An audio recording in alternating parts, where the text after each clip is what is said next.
나사로, 마르다, 또 마리아라는 인물은 베다니에 살던 남매들로 예수님께서 사랑하시던 가정이었습니다. 그런데 어느 날 이들에게 시련이 닥칩니다. 나사로가 병에 걸린 것이죠. 나사로의 병은 심각한 수준이었습니다. 당시의 의술로 고칠 수 있는 범위를 한참 넘어서는 병이었죠. 그래서 마르다와 마리아는 서둘러서 예수님께 사람을 보냅니다. 3절 말씀에 이렇게 기록했습니다. 이에 그 누이들이 예수께 사람을 보내어 이르되 주여 보시옵소서 사랑하시는 자가 병들었나이다 하니, 전하고 있는 이 말의 속뜻은 나사로가 병들었다는 것을 단순히 알려주는 것이 아니고 병이 중하니 빨리 오셔서 고쳐달라는 간구였습니다. 그런데 이 말을 들으신 주님은 그 병이 죽을 병이 아니라고 말씀해 주십니다. 4절에 예수께서 들으시고 이르시되 이 병은 죽을 병이 아니라 하나님의 영광을 위함이요 하나님의 아들이 이로 말미암아 영광을 받게 하려 함이라 하시더라. 여기서 말씀하신 죽을 병이 아니라는 말씀은 병자의 상태가 위중하지 않아서 곧 나을 수 있다는 그런 뜻이 아니었습니다. 여러분과 제가 아는 것처럼 나사로는 결국 죽음을 맞게 되죠. 상황이 이런데도 예수님은 나사로의 소식을 들으신 그곳에서 이틀이라는 시간을 더 머무셨습니다. 나사로가 병들었다 함을 들으시고 그 계시던 곳에 이틀을 더 유하시고 라고 6절에 기록하고 있죠. 주님은 나사로의 상태를 낙관하시면서 계시던 곳에 더 머무신 것이 아니었습니다. 주님은 베다니에서 멀리 떨어져 계셨지만 나사로의 상태가 어떤 상태인지를 잘 알고 계셨습니다. 그런데도 베다니를 향해 출발하신 것은 결국 나사로가 세상을 떠난 이후였습니다. 7절에 이렇게 되어 있죠. 그 후에 제자들에게 이르시되 유대로 다시 가자 하시니, 여기 나오는 그 후란 시간적으로는 이틀 후를 의미하며 상황적으로는 나사로가 세상을 떠난 후를 뜻합니다. 잠든 나사로를 깨우러 가자고 말하는 제자들, 주님의 말씀을 오해한 제자들에게 주님은 이렇게 말씀해 주셨습니다. 이에 예수께서 밝히 이르시되 나사로가 죽었느니라. 결국 우리가 발견하게 되는 믿기지 않는 놀라운 사실 하나는 주님께서 나사로가 죽기를 기다리셨다는 것입니다. 여러분, 우리는 이 이야기의 결말을 이미 알고 있죠. 그래서 예수님에 대해서 별로 섭섭한 생각이 없습니다. 또 나사로는 2000년 전이나 우리로부터 오래전에 살았던 인물이고, 그것도 우리가 사는 곳으로부터 아주 멀리 떨어진 곳, 친숙하지도 않은 곳 베다니라는 곳에 살았던 인물입니다. 그래서 우리는 그의 죽음에 대해서 별로 슬픈 생각이 들지 않습니다. 소식을 들으시고도 이틀이나 꼼짝하지 않으셨던 주님에 대해서도 별로 섭섭함이 없습니다. 그러나 여러분, 우리가 마르다나 마리아의 입장이었다고 여러분 한번 생각해 보십시오. 그러면 상황이 아주 많이 달라집니다. 주님의 모습은 참 이해하기가 어렵습니다. 나사로가 죽을 고비를 넘기고 있다는 사실을 모르시는 것도 아니었고, 당신에게 나사로를 고치실 수 있는 능력이 없으셨던 것도 아니었고, 더구나 5절 말씀에 의하면 나사로를 사랑하셨다고 하시면서 어째서 주님은 그의 죽음을 일부러 기다리셨던 것일까요? 누군가의 죽음을 일부러 기다리시는 예수님의 이런 모습은 제자들로서도 이해하기가 어려웠고, 주님을 애타게 기다리고 있었던 마르다와 마리아로서는 이해하기가 더욱 어려웠습니다. 주님이 어쩌면 이처럼 냉정하시고 잔인하기까지 하신가라는 생각이 듭니다. 하나님의 영광을 위함이라고 주님이 말씀하셨는데 혹 사람의 목숨을 너무 가볍게 생각하신 것은 아닌지, 좀 심하게 표현한다면 사람의 목숨으로 장난을 치고 계신 것은 아닌가 싶은 생각까지 들기도 합니다. 자비하신 주님, 게다가 나사로를 사랑하셨던 주님은 어째서 이런 선택을 하셨던 것일까요? 여러분, 먼저 우리는 이 점을 기억해야 합니다. 주님은 나사로의 목숨을 결코 가볍게 생각하신 것이 아니라는 것이죠. 다시 살려낼 수 있으니 조금 늦어져서 혹 나사로가 죽는다고 해도 상관이 없겠구나, 이런 식의 생각을 하신 것이 결코 아니었습니다. 주님의 마음 역시 편치 않으셨죠. 나사로의 죽음 앞에서 슬퍼하는 많은 이들을 보시면서 주님은 눈물을 흘리셨습니다. 34절로 내려가 보면 이렇게 기록하고 있습니다. 이르시되 그를 어디 두었느냐? 이르되 주여 와서 보옵소서 하니 예수께서 눈물을 흘리시더라. 주님도 나사로의 죽음과 또 그로 인해서 슬퍼하는 사람들의 모습 때문에 마음이 아프고 슬프셨다는 뜻입니다. 주님은 이 병은 죽을 병이 아니다 라고 베다니로 출발하기 이전에 제자들에게 말씀해 주셨죠. 그러면 이런 뜻이 됩니다. 어떤 병은 죽을 병이고 또 어떤 병은 죽을 병이 아니라는 뜻이죠. 여러분, 이것을 결정하는 분이 하나님이시고 또 이것을 결정하는 그분의 마음이 어떠했겠는가를 우리는 헤아려 보아야 합니다. 2차 세계대전 당시에 연합군을 힘들게 했던 것 가운데 하나가 바로 나치의 작전 명령이 전달되는 에니그마라는 암호 체계였습니다. 이니그마 또는 애니그마라고 불리는 이 암호 체계는 수수께끼라는 뜻을 가지고 있습니다. 이 암호를 조합해내는 기계의 이름이기도 했죠. 연합군 측에서는 어렵사리 이 기계를 한 대 입수했습니다. 실제 모양이 이렇게 생겼습니다. 그러나 이 암호기를 손에 넣었지만 암호를 해독하는 것은 별개의 문제였습니다. 타자기처럼 생긴 이 작은 암호 제조기 안에서 만들어질 수 있는 경우의 수가 상상을 초월할 만큼 많았고 또 그 입력 조건이라는 것이 언제나 변화무쌍해서 일치된 답을 얻기가 매우 어려웠기 때문이죠. 암호의 체계 자체도 이렇게 복잡한 데다가 독일군은 24시간마다 암호의 조합 방식을 바꾸었다고 합니다. 그래서 이 암호를 뚫어보려고 세계에서 천재 수학자들이 다 모여서 문제를 해결해 보려고 했지만 고전을 면치 못했습니다. 그러던 가운데 영국의 수학자였던 앨런 튜링이 중심이 된 비밀팀이 이 암호 체계를 마침내 풀어내게 되었죠. 그런데 암호는 풀었지만 새로운 차원의 어려움에 이들은 봉착하게 됩니다. 독일군의 모든 활동과 작전 내용이 눈에 환하게 들어왔지만 그 모든 작전에 손을 댈 수가 없었기 때문입니다. 여러분 한번 생각해 보십시오. 계획한 작전이 연속해서 연합군의 저지로 인해서 실패하게 된다면 독일군은 어떤 생각을 하게 될까요? 아마 그들 자신도 자신들의 암호 체계가 뚫렸다는 것을 눈치채게 될 것입니다. 그러면 새로운 암호 체계를 적용하게 될 것이 분명했죠.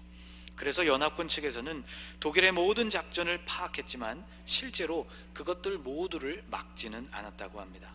아주 미세한 차이로 연합군이 우세를 유지할 수 있을 만큼만을 개입했다는 것이죠. 이 과정에서 따르는 고통은 상당했습니다. 쉽게 말하면 이런 고민이었습니다. 누구를 살리고 누구를 죽게 만들 것이냐 하는 고민이었죠. 여러분, 전쟁은 누구의 목숨이나 빼앗아가는 아주 잔인한 것입니다. 그러나 언제, 어떻게, 누구에게 그 일이 일어날지를 뻔히 알면서도 알려주지 않거나 그것을 막지 않아서 그러한 일이 생기게 된다면 이것은 전혀 다른 문제가 되는 것이죠. 실제로 2차 세계대전이 다 끝날 때까지 연합군은 이 일을 철저하게 비밀에 붙였습니다. 여러분, 누군가의 생명이 살고 죽는 일을 결정한다는 일은 말로 다 할 수 없는 중압감을 주는 일입니다. 더구나 주님이 결정하셔야 하는, 오늘 본문으로 다시 돌아와서 이 사건을 생각해 보면 주님이 결정하셔야 하는, 삶과 죽음을 결정하셔야만 하는 그 사람들은 익명의 사람들, 주님께서 잘 모르시는 그 누군가가 아니었습니다. 그들은 주님의 손으로 친히 창조하셔서 주님께서 너무나 잘 알고 계시는 사람들이었다는 것이죠. 그럼에도 불구하고 주님께서 나사로가 죽도록 내버려 두셔야만 했던 이유가 무엇이었을까? 죽어가는 나사로를 그대로 놔두셨고 그가 숨을 거둔 이후에야 출발하신 이유를 주님은 15절에서 이렇게 말씀하고 있습니다. 내가 거기 있지 아니한 것을 너희를 위하여 기뻐하노니 이는 너희로 믿게 하려 함이라.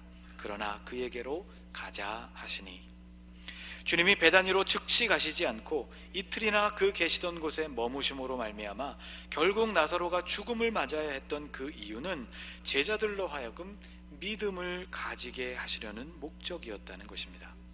역설적으로 생각해 보면 이러한 극단의 조치는 제자들이 가지고 있었던 불신앙이 얼마나 강력한 것이었는지를 우리에게 보여줍니다. 생명과 죽음까지 주관하시는 예수님에 대해서 제자들은 믿음이 없었습니다. 나사로를 살리시는 이 사건으로 주님은 점점 십자가에 가까워지고 계셨죠. 53절로 내려가 보면 이렇게 기록하고 있습니다. 이날부터는 그들이 예수를 죽이려고 모의하니라. 죽은 나사로를 살리셨던 이 일은 대속제물로서의 주님의 죽음을 가속화시켰죠. 주님은 점점 십자가로 가까이 나아가고 계셨던 것입니다. 그러나 상황이 이러했지만 제자들의 관심은 영 엉뚱한 데 있었습니다. 제자들은 그때까지도 그들 중에 누가 큰 제자인지에 관심이 많았죠. 주님이 이 지상에 메시아 왕국을 세우게 될 때 주님의 오른편과 왼편에서 권세를 잡게 될 제자가 과연 누구인지가 제자들의 가장 큰 관심사였습니다. 죽은 나사로를 살리셨던 이 사건은 앞으로 있게 될 주님의 부활 사건에 대한 예표와도 같았습니다. 죽음을 맞이하게 되실 주님께서도 사흘 만에 다시 살아나게 되실 것에 대한 일종의 암시였던 것이죠. 주님은 엉뚱한 희망을 품고 당신을 따르면서 주님에 대해서는 정작 믿음이 없었던 이 제자들을 자극하고 그들의 심령 안에 믿음을 불어넣으셔야 했습니다. 또 나사로의 죽음 자체도 슬프고 마르다나 마리아가 감당했던 그 슬픔에 대해서도 주님이 가슴이 아프셨지만 이 과정에서도 바로 이 가정, 이 자매들에게도 믿음이 필요했습니다. 주님은 결정하셔야만 했죠. 제자들 그리고 마르다와 마리아 자매에게 믿음이 생기게 하기 위해서는 나사로의 고난과 죽음이 소중하게 사용되어야만 했습니다. 마르다와 마리아의 입장에서 생각을 해본다면 주님은 원하는 시간에 오시지를 않았습니다. 오히려 나사로가 죽은 이후에 오셨죠. 주님이 오셨을 때에는 이미 모든 것이 끝나버린 뒤였습니다. 적어도 마르다와 마리아에게는 그랬습니다. 늦게 도착하신 주님께 언니 마르다는 이렇게 말했습니다. 마르다가 예수께 여짜오되 주께서 여기 계셨더라면 내 오라버니가 죽지 아니하였겠나이다. 주님이 조금만 더 일찍 오셨더라면, 그래서 주님이 여기 계셨더라면 내 오라버니가 죽지 않았을 텐데요. 이러한 아쉬움과 원망은 마리아에게도 마찬가지였습니다. 마리아가 예수 계신 곳에 가서 배웠고 그 발 앞에 엎드려 이르되 주께서 여기 계셨더라면 내 오라버니가 죽지 아니하였겠나이다 하더라. 마리아의 마음도 마찬가지였다는 것이죠. 또 주님께서 무덤을 막고 있는 돌을 옮기라고 말씀하실 때 마르다는 주님께 이렇게 말씀했습니다. 예수께서 이르시되 돌을 옮겨 놓으라 하시니 그 죽은 자의 누이 마르다가 이르되 주여 죽은 지가 나흘이 되었음에 벌써 냄새가 나나이다. 죽은 지가 나흘이 되어서 이미 시신이 썩고 있다는 이 말은 이제 모든 희망이 사라져 버렸다는 것, 그 상황이 소망으로 변할 수 있는 가능성은 조금도 남아있지 않다는 것을 뜻했습니다. 그런데 주님은 계시던 곳을 출발하여서 베다니로 향하실 때 이런 말씀을 들려주셨습니다. 9절과 10절을 같이 한번 읽어보겠습니다. 예수께서 대답하시되 낮이 12시간이 아니냐. 사람이 낮에 다니면 이 세상의 빛을 보므로 실족하지 아니하고 밤에 다니면 빛이 그 사람 안에 없는 고로 실족하느니라. 여러분, 밤이라는 때를 간단하게 정의 내린다면 깜깜한 시간이라고 말할 수 있습니다. 그런데 그 깜깜함은 다르게 말하면 빛이 없는 시간입니다. 태양이 지평선 너머로 넘어가 버려서 더 이상 이 세상을 밝힐 수 있는 것이 없어서 깜깜해져 버린 시간을 말하는 단어가 바로 밤이죠. 빛이 없는 밤은 그래서 실족, 보이는 것이 없기 때문에 걸려 넘어지기가 쉬운 시간입니다. 주님이 비유로 말씀하신 이 말씀은 마리아와 마르다가 경험하고 있었던 시간이 이미 밤이었다는 것을 말씀합니다. 모든 것이 절망으로 뒤덮이고 이제는 예수님이 오신다고 해도 상황이 달라지기 어려운 밤, 사용할 수 있는 모든 기회도 지나가 버렸고 사용할 수 있는 모든 시간도 이미 다 끝나버려서 더 이상은 그 무엇도 소망할 수 없는 절망의 밤이었습니다. 그런데 주님은 이렇게 말씀하시는 것이죠. 낮이 12시간이 아니냐. 사람이 낮에 다니면 이 세상의 빛을 보므로 실족하지 아니한다. 여러분, 이게 무슨 말씀일까요? 낮이 아직 끝나지 않았다는 말씀입니다.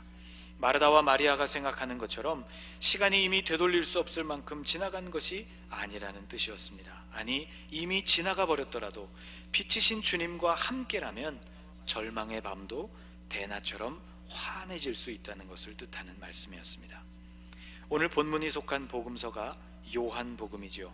이 요한복음은 빛 되신 예수님에 대한 말씀으로 시작하는 복음서입니다. 요한복음 1장에서 예수님은 당신이 각 사람에게 비추시는 빛이라고 기록하고 있습니다. 그 안에 생명이 있었으니 이 생명은 사람들의 빛이라. 빛이 어둠에 빛이 돼 어둠이 깨닫지 못하더라.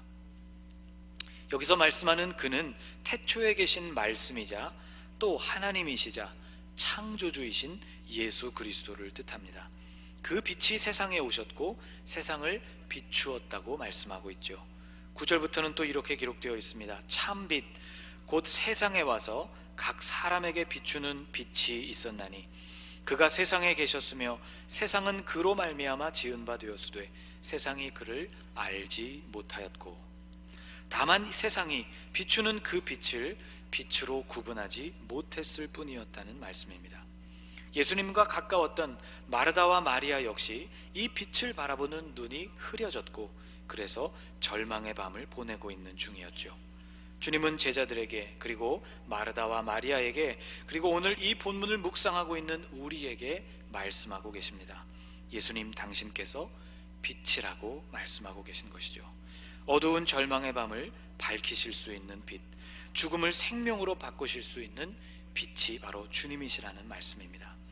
여러분, 주님과 함께 있는 사람, 빛이신 주님을 바라보는 사람은 칠흑같이 어두운 고난이 찾아와도 실족하지 않고 실망하지 않고 넘어지지 않습니다. 여러분, 한 해가 저물어가고 있습니다. 오늘 함께 예배하는 분들 가운데에는 마치 경험하고 있는 그 모든 상황이 마르다나 마리아와 같은 상황이 되는 분들도 계신지 모르겠습니다. 모든 기회와 시간이 2017년도로 이제 다 지나가 버려서 이제는 남은 것이 절망뿐이라고 생각하는 분들이 계신지 모르겠습니다. 새해가 밝아오고 있지만 이미 상황을 돌이킬 수 있는 시간과 기회는 다 지나가 버렸고 그것 때문에 슬픈 마음에 잠겨 있는 분들이 계실지도 모르겠습니다. 여러분, 어려운 상황, 시간이 아쉽게 저물어가는 상황 속에 우리가 있을지라도 빛이신 주님과 함께 거하는 사람은 실족하지 않습니다.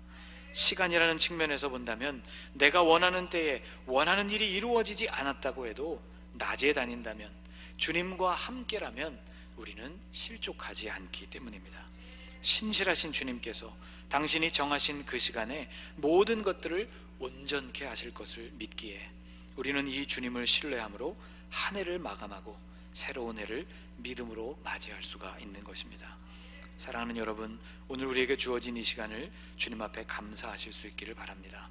어려운 상황, 아쉬운 시간을 만나서 모든 기회들이 다 지나가 버려서 여러분의 마음에 절망이 가득하고 어두운 밤과 같이 깜깜하더라도 주님이 우리 가운데 오셔서 빛으로 오셔서 우리의 마음을 밝히시는 분이심을 기억하시기를 바라고 기쁨과 소망으로 또 새로운 한 해를 맞이하게 되실 수 있기를 주님의 이름으로 축복합니다.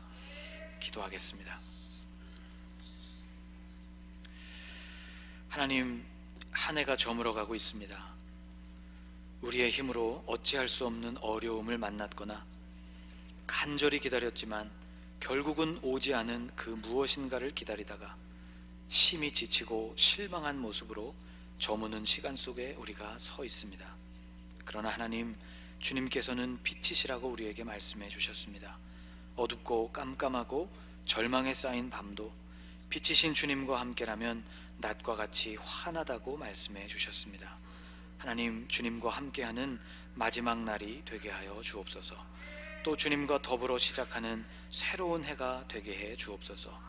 부활이 되시고 생명이 되시는 주님과 동행함으로 언제나 낮에 다니는 사람으로 살게 하여 주옵소서. 예수님의 이름으로 기도하옵나이다. 아멘.